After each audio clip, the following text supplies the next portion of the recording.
ಬೆಳಗಾವಿ ಜಿಲ್ಲೆಯ ಅಥಣಿ ತಾಲೂಕಿನಲ್ಲಿ ಕರ್ನಾಟಕ ಪೊಲೀಸ್ ಕಲ್ಯಾಣ ಅಭಿವೃದ್ಧಿ ಸಂಸ್ಥೆಯ ವತಿಯಿಂದ ಪದಾಧಿಕಾರಿಗಳ ಸಭೆ ನಡೆಸಲಾಯಿತು.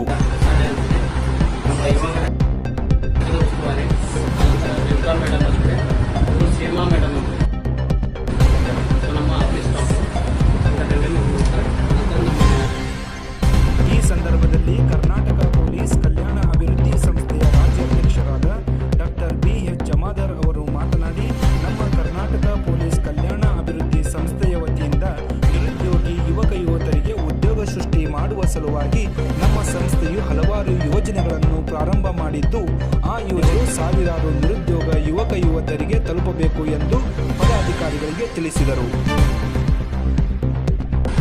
ಜೊತೆಯಾಗಿ ಇವತ್ತಿನ ಒಂದು ಸೆಗ್ಮೆಂಟ್ ಏನಪ್ಪಾ ಅಂತಂದ್ರೆ ನಾವು ಒಂದು 5 ಯೋಜನೆಗಳನ್ನು ಪ್ರಾರಂಭ ಮಾಡಿದ್ವಿ.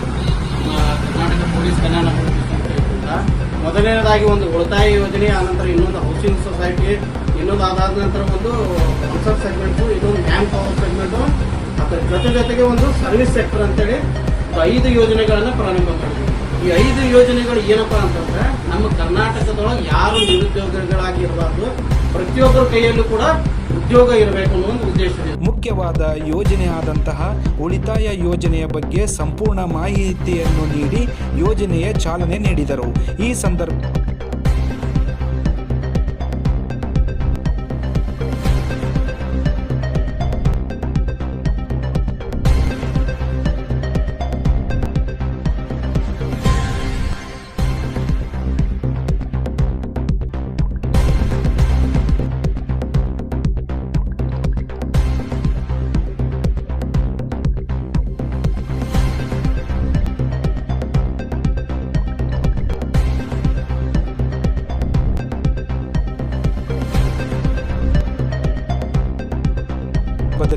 ರಾಜ್ಯ ಕಮಿಟಿಯ ಪದಾಧಿಕಾರಿಗಳು, ಚಿಕ್ಕೋಡಿ ವಿಭಾಗದ ಪದಾಧಿಕಾರಿಗಳು, ಅಥಣಿ ತಾಲೂಕಿನ ಎಲ್ಲ ಸದಸ್ಯರು ಹಾಗೂ ಪದಾಧಿಕಾರಿಗಳು ಉಪಸ್ಥಿತರಿದ್ದರು.